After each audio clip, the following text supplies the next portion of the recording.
Donc l'Ayurveda, le fait d'avoir une vision plus profonde de qui on est, de se comprendre au travers de ces doshas, ça vous aide en fait à vous reconnecter avec qui vous êtes à l'intérieur de vous. Ça vous aide du coup à poser des actes dans vos vies qui soient le plus souvent possible alignés avec qui vous êtes. Ça ne veut pas dire qu'on va le faire à chaque fois, mais comprenez que si quotidiennement, mois après mois, année après année, peut-être depuis 10 ans, 15 ans, 20 ans, au quotidien, dans ce que vous faites, au travail ou en dehors du travail, vous posez des actes qui sont complètement éloignés ou trop éloignés de qui vous êtes au fond de vous, qui sont en déséquilibre par rapport à votre constitution de naissance, bah, vous ne pouvez pas aller bien en fait. Forcément, à un moment donné, votre être intérieur, il va se faire entendre, il va taper à la porte pour vous dire « mais arrête, change des choses, prends du recul ». Arrête de travailler si tard le soir. Arrête de te mettre autant de pression dans le boulot. Arrête de mettre autant de pression à tes collaborateurs.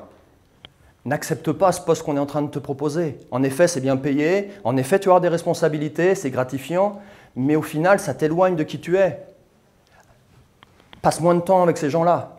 Voire parfois, le message, il est clair, c'est change de job, change de travail. Parce que celui que tu fais depuis plusieurs années, il te rend malheureux au final. Ouais, ça vous parle un petit peu tout ça ou pas du tout? Bien sûr. Donc l'objectif, il est là, c'est d'apprendre à mieux se comprendre. Quand on se comprend mieux, on est capable de poser des actes conscients dans nos vies. Quand je parle d'actes conscients, c'est des actes dont vous savez si oui ou non ils sont alignés avec vous. Ça ne veut pas dire que tous les jours, H24, vous allez poser des actes qui sont complètement alignés avec qui vous êtes, mais au moins quand vous le faites, quand vous posez un acte qui est éloigné de qui vous êtes conscient que ce n'est pas en adéquation avec qui vous êtes. Vous êtes conscient aussi que cette situation n'est pas viable sur du long terme. Donc l'impact sur votre corps, l'impact sur votre mental, l'impact sur vos émotions, il est complètement différent. Un des premiers leviers que les gens activent pour aller mieux dans leur vie, quand ils se rendent compte que ça ne va pas, ils ont pris du poids, ils sont stressés, ou ils sont irritables, ou ils ont perdu du poids, ils ne se sentent pas bien, bref. Est-ce que vous savez l'un des premiers leviers qui est activé? Qu'est-ce que font les gens en premier souvent? Ou en tout cas dans les premières choses pour aller mieux? Alors, oui, bonne réponse, mais quand je parle de choses naturelles en fait. Comment? Ouais. Ils changent des choses dans leur routine de vie quotidienne, ils dorment un peu plus. Un des leviers que j'ai le plus observé, c'est l'activité physique. L'activité physique, le sport. Ils disent, bah, je ne suis pas bien, là j'ai pris du poids, je vais me mettre au sport. Là je suis stressé, je suis angoissé, ma femme me dit, ça serait bien que tu ailles faire du sport. Là j'ai perdu du poids depuis plusieurs semaines, plusieurs mois. Je sens que l'activité physique, ça pourrait m'aider à gérer mon stress. Et donc, je me mets à faire une activité physique. Le problème est, de l'observation que moi j'ai eue sur le terrain, c'est qu'encore une fois, à nouveau, comme les gens ne se connaissent pas, ils se retrouvent à pratiquer des activités physiques qui font qu'entretenir le déséquilibre responsable du mal-être dans lequel ils sont. Typiquement, la personne elle est en excès de vata. Ouais, donc elle est stressée, angoissée, elle ne dort plus, elle a perdu du poids, elle manque d'appétit, etc. Et elle se retrouve à faire une activité physique où bah, elle est tard le soir dans un club de fitness, elle fait des cours de fitness où elle bouge dans tous les sens, où elle va courir dehors alors qu'il fait froid et qu'il y a du vent.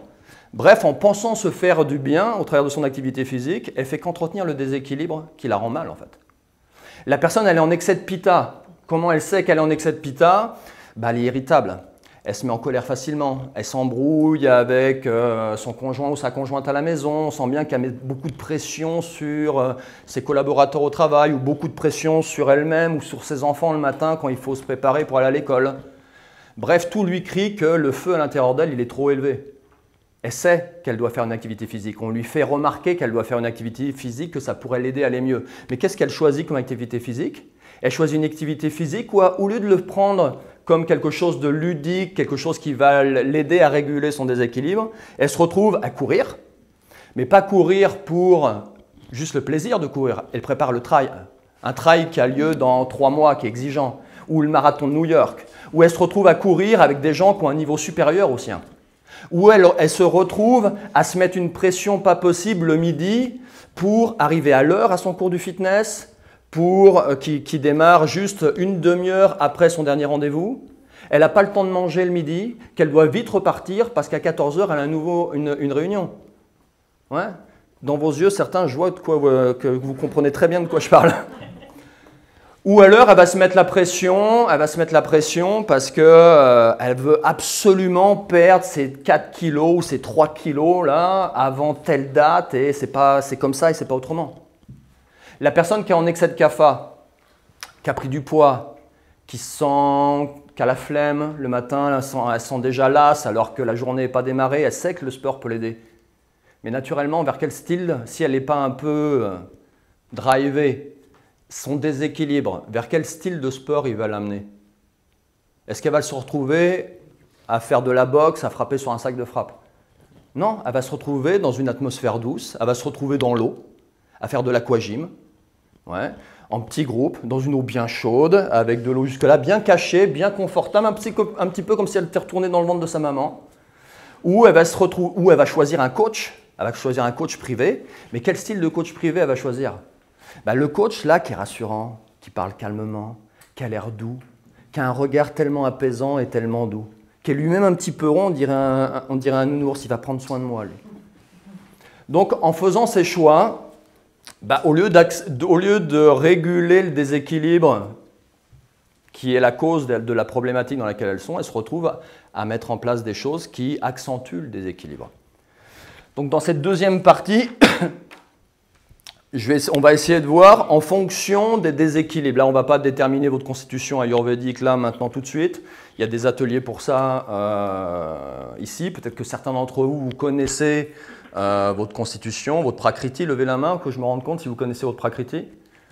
Ok. Est-ce que vous connaissez votre vikriti? Est-ce que vous connaissez les déséquilibres que vous avez en ce moment? Oui. Levez la main. Ok. Si vous êtes en excès de vata, levez la main. En excès de pitta, levez la main. En excès de kapha, levez la main. Ok. Donc, levez la main maintenant si vous faites de l'activité physique un petit peu dans vos semaines, de manière régulière ou irrégulière, pour aller mieux dans votre vie. Levez la main. D'accord. Ok. Donc là, on va essayer de mettre en symbiose tout ça. Est-ce que ce que vous faites actuellement par rapport au déséquilibre est vraiment bénéfique pour réguler ce déséquilibre, oui ou non? Donc si je reprends par exemple l'excès de vata, comment on sait qu'on est en excès de vata? Comment vous savez que vous êtes en excès de vata? Ouais. Ouais, donc le ventre ballonné, ça peut être la cogitation, vous réveillez la nuit, des problèmes de sommeil, ça tourne très vite dans votre tête, vous pensez au boulot, vous avez des difficultés à maintenir votre attention sur une tâche, vous vous éparpillez un petit peu dans tous les sens, vous commencez plein de choses mais vous ne les finissez pas, vous avez déjà 3 bouquins que vous avez démarré, vous n'avez fini aucun. Vous avez froid en ce moment, vous avez moins d'appétit, peut-être que vous avez de la constipation en ce moment, peut-être que vos règles ont changé, elles sont plus douloureuses ou plus irrégulières. Bref, il y a plein de messages que vous envoie votre corps pour vous dire hey, tu es en excès de vata. Tu es en excès de vata, ce qui veut dire que par rapport au potentiel énergétique dont tu as besoin pour vivre pleinement la vie que tu t'es choisie, tu n'es plus en adéquation, tu n'es plus en phase en fait. Donc change. Change, régule des choses dans ta vie pour aller mieux en fait, pour rétablir le bon équilibre de ta prakriti. Donc au niveau de l'activité physique, si on prend ça comme levier, en sachant que c'est un levier parmi plein d'autres, on peut jouer sur son alimentation, on peut jouer sur ce qu'on fait le matin, on peut jouer sur ce qu'on fait le soir. Mais c'est vrai que l'activité physique, ça reste un levier intéressant, répandu, abordable, que beaucoup d'entre vous font pour aller mieux. Qu'est-ce qu'il faut privilégier si vous êtes en excès de vata? Donc si on commence par le lieu, privilégier des entraînements en intérieur, dans un endroit où il fait chaud. Évitez, vous voyez, on est en plein automne, il commence à faire froid dehors, il y a un peu de vent, évitez de vous retrouver dans un parc à courir, à faire un footing, alors que dehors il fait froid. Allez dans un lieu donc, où vous allez vous sentir comme à la maison, cocooné.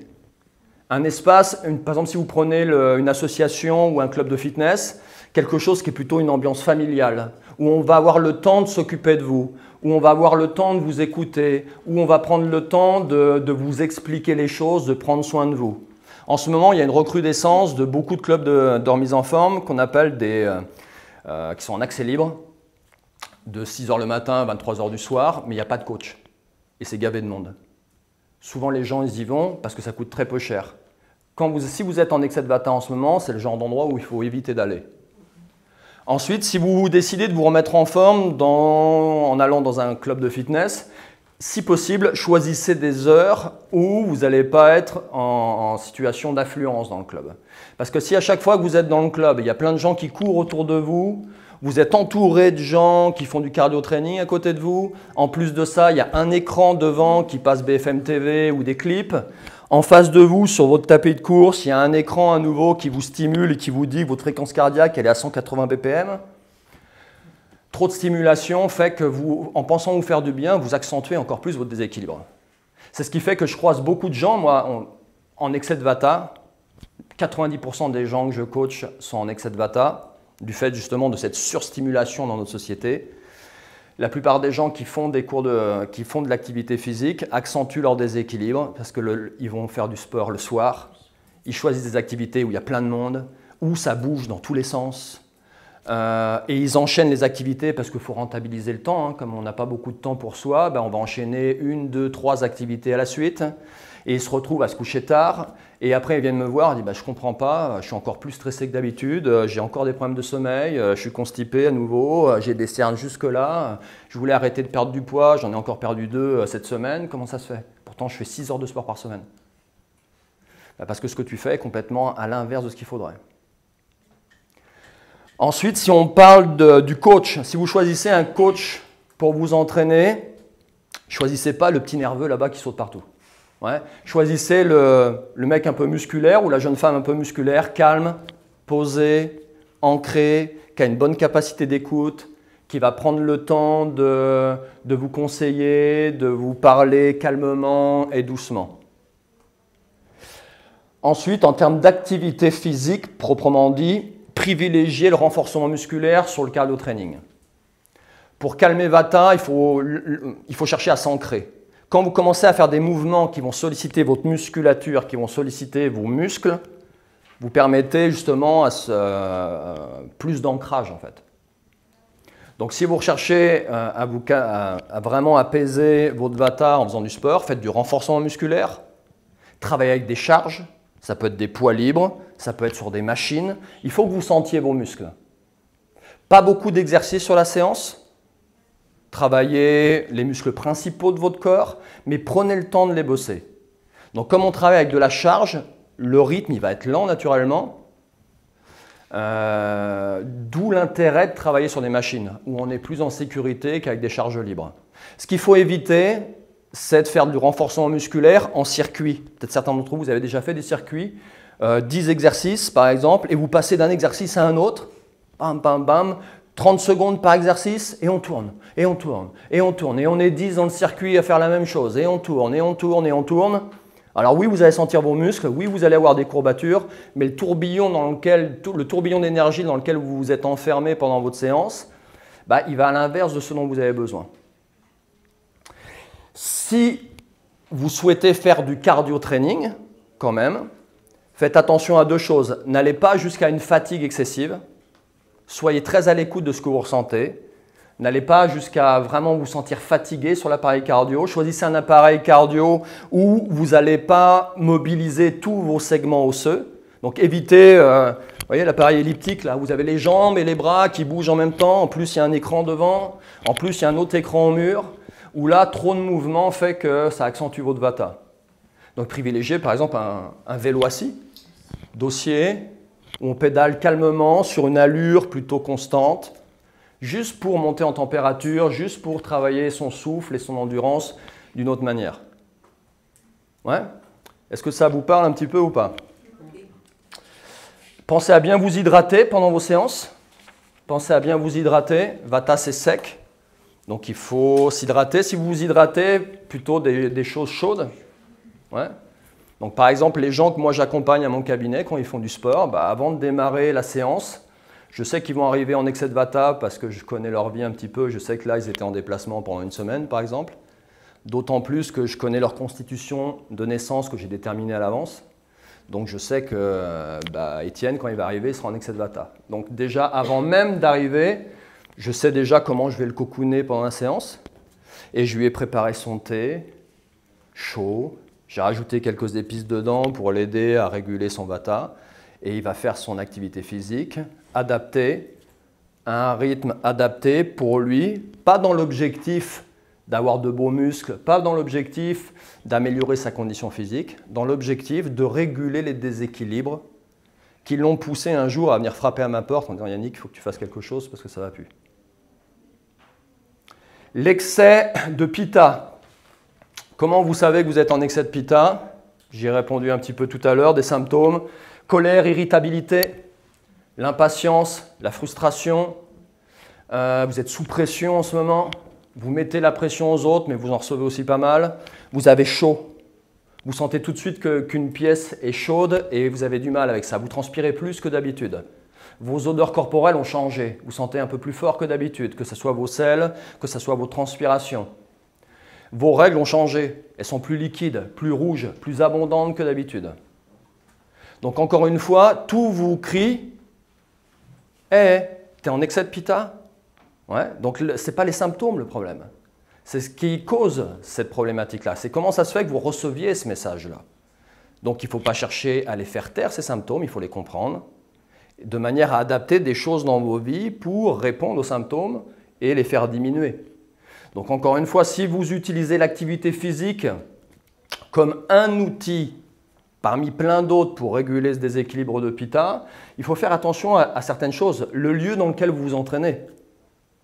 Si vous vous entraînez, si pour aller vous entraîner, vous êtes obligé de courir, comme je vous l'expliquais tout à l'heure, entre midi et 2, parce que vous avez 3/4 d'heure pour faire votre séance de sport, vous vous retrouvez avec un copain à vous, un collègue à vous, qui est en excès de pitta lui aussi, dans une petite pièce mal ventilée, vous avez chacun une raquette et vous tapez très fort sur une petite balle de squash qui devient surchauffée, surbrûlante dans la pièce et vous vous chambrez l'un l'autre. À votre avis, est-ce que c'est bénéfique ou non? Non. Si vous vous retrouvez à courir sur un tapis à côté d'un collègue qui, quand il voit que vous êtes à 10 km/h, lui il passe à 11. Et donc vous passez à 11,5. Lui il passe à 12. Vous passez à 12,5. Qu'est-ce qui va se passer? Ça va s'arrêter par la mort de l'un des deux. Donc l'environnement est important. Si vous arrivez dans un lieu où la pression sociale est très forte, le dernier studio de yoga à la mode, vous avez à peine franchi l'entrée que déjà tout le monde vous regarde. Est-ce que vous avez le tapis qui va? Est-ce que vous avez la tenue qui va avec? Comment vous êtes? Bien coiffé, pas bien coiffé, maquillé, etc. Si quand vous faites votre activité physique, vous avez cette pression sociale sur vous, comprenez que c'est de la pression en plus en fait. Si vous vous mettez de la pression vous-même pour obtenir des résultats auprès que vous voulez absolument atteindre, c'est exactement la même pression que vous mettez dans le travail pour réussir, pour faire plaisir à votre boss ou pour augmenter votre chiffre d'affaires, etc. Donc encore une fois, en pensant faire du bien en faisant du sport, vous contribuez à accentuer ce déséquilibre-là. Donc il faut aussi faire attention aux coachs. Il y a beaucoup de coachs en excès de pitta dans les clubs de remise en forme. Ouais, je ne sais pas si vous fréquentez un petit peu ces lieux-là, mais des coachs qui… il fait moins 15 dehors, ils sont en débardeur, ils sont tatoués, ils ont le bandana, et ils sont dans un coin, la personne elle est en train de faire des pompes, puis ils sont là en train de lui mettre la pression, en train de lui dire « Allez, vas-y, il reste 30 secondes, tu es sûr que tu peux encore en faire 10, 9, 8, 7, 6 ?» Ouais, est-ce que vous pensez qu'en excès de pitta, c'est ce style d'accompagnement qu'il faut? Non, pourtant… Toutes les personnes que je côtoie qui sont en excès de pitta, qui font de l'activité physique pour aller mieux, c'est ce qu'elles recherchent. Elles ont envie de se foutre la pression à nouveau. Elles ont envie de taper très fort dans des pattes d'ours, dans un sac de frappe. Elles ont envie du coach qui leur dit « Vas-y, déchire-toi, augmente la vitesse sur ton tapis, tu peux encore faire mieux, etc. » Parce que c'est le déséquilibre qui parle. Parce que quand votre corps… Vous l'avez tellement peu écouté depuis toutes ces dernières années. Il a tellement essayé de vous passer des messages en vous disant « Change s'il te plaît ». Il a tellement essayé de vous faire changer dans la douceur vous n'y avez jamais répondu, que là, il va vous faire changer dans la douleur, en fait. Ouais. Il sait que vous allez dans un mur. Il sait que vous allez dans un mur. Donc lui, son objectif, c'est que vous changiez. Si pour changer, vous devez percuter le mur à pleine vitesse et plus vite, c'est ce qui va vous pousser à faire. Et c'est pour ça que ces personnes-là, elles se retrouvent à taper très fort dans un sac de frappe. C'est pour ça qu'elles se mettent la pression en courant très vite sur le tapis. C'est pour ça qu'elles sont dans cette démarche-là. Ouais. Très peu d'écoute de soi, complètement déconnecté de son ressenti. Bah, tout ton être te dit « Ok, tu ne m'écoutes pas, bah, moi je veux que tu changes, vas-y. Tu vas dans le mur, tu veux y aller, bah, on va y aller très vite parce que mon objectif, c'est que tu changes le plus vite possible. » Et c'est ce qui est arrivé à l'un de mes meilleurs amis à 40 ans. Les messages, il les entendait depuis l'âge de 18 ans à peu près. À 40 ans, il s'est retrouvé à faire du sport pour aller mieux. Il s'est retrouvé à faire du tennis, mais pas plaisir. Tennis compétition, entraînement plusieurs fois par semaine, tard le soir. Et sur un match de tennis, en plein milieu du match, en frappant dans la balle très fort, à un moment donné, il a commencé à avoir des déséquilibres. Tous ses copains commencent à le chambrer, à penser que c'était une blague. Il a fait un accident vasculaire cérébral à 40 ans. Donc là, il venait de percuter le mur. Il venait de percuter le mur. Alors que s'il avait été connecté à ses ressentis, il aurait peut-être entendu les messages, il les aurait peut-être entendus ou compris différemment, et en tout cas, il aurait certainement répondu différemment à ces messages. Et il aura fallu qu'il percute le mur comme ça pour qu'il se dise « Ok, ben, je vais changer ». Donc déjà, je vais arrêter de faire du sport comme ça. Donc il s'est mis à des choses plus cool, il s'est mis à faire du yoga par exemple, il s'est mis à faire de la méditation, il a changé son alimentation, il a changé son rapport au travail, il a même changé de boulot quelques mois après, mais il aura fallu ça. Donc toujours dans cet excès de pitta, quel style d'endroit il faudrait privilégier? Privilégier des endroits frais. Les deux mots à retenir si vous êtes en excès de pitta et vous faites de l'activité physique pour votre bien, frais et joie. Frais et joie. Un lieu où, en extérieur. Un extérieur, vous allez courir, mais vous allez courir dans la forêt, dans un parc, au bord de l'eau. Joie, faites de l'activité physique, pas pour vous mettre la pression, mais pour le plaisir que ça vous apporte. Recherchez le jeu, recherchez le plaisir, pas de pression. Donc au-delà de l'activité proprement dite, c'est plus la manière dont vous l'abordez qui est important quand vous êtes en excès de pitta. Détachez-vous de la pression. Choisissez un coach qui ne va pas rentrer dans votre jeu. Choisissez pas le coach là-bas qui crie sur ses participants pour leur faire faire 10 pompes de plus, qui est lui-même en excès de pitta. Vous le voyez bien, il est tout rouge et il transpire très fort. Et il sent très fort. Choisissez quelqu'un qui va être plus dans la douceur, dans la bienveillance et plus ludique. Cherchez vraiment le plaisir et le jeu.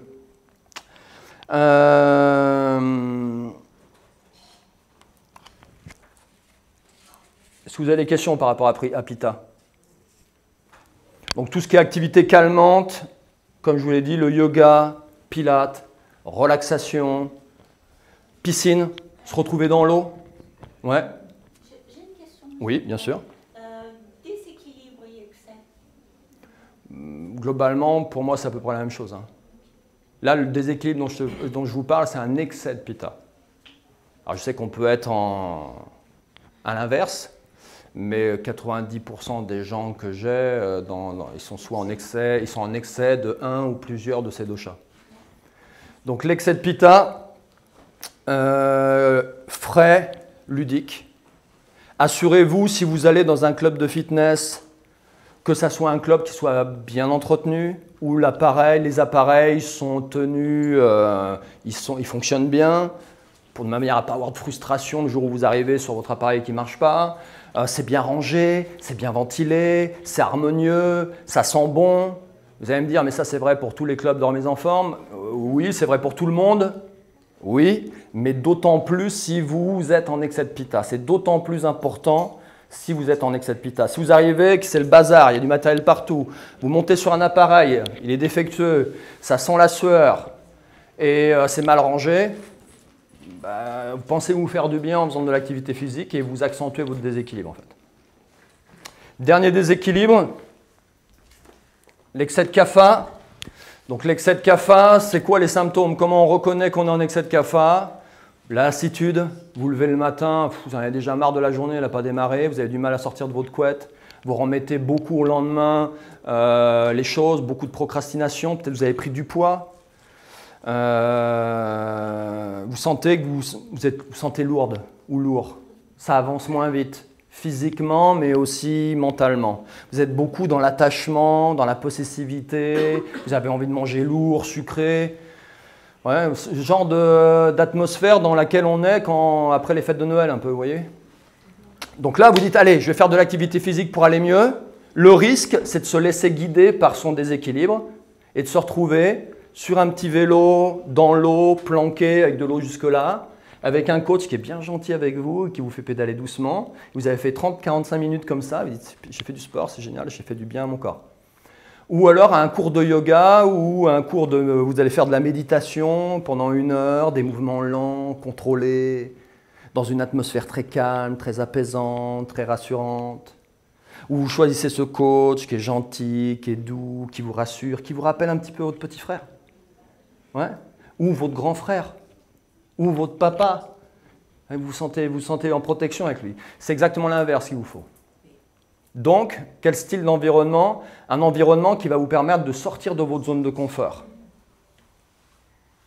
Que ça soit dehors ou à l'intérieur, un environnement qui vous stimule. Si vous vous entraînez toute seule ou tout seul, le fait de courir dehors quand il fait chaud, courir dehors quand il y a du vent, quand il y a du mouvement autour de vous, en plein centre-ville ou dans un parc où il y a plein de monde, faire son activité physique comme ça peut vous aider à sortir de votre zone de confort et à réguler votre CAFA. Aller dans un club de fitness aux heures de pointe, faire une activité dans un cours où il y a plein de monde, où vous allez bouger, pas forcément beaucoup transpirer, mais vous sortez de votre zone de confort. Pourquoi? Parce que là, vous allez dans un cours de danse. Vous n'êtes pas du tout à l'aise avec votre corps.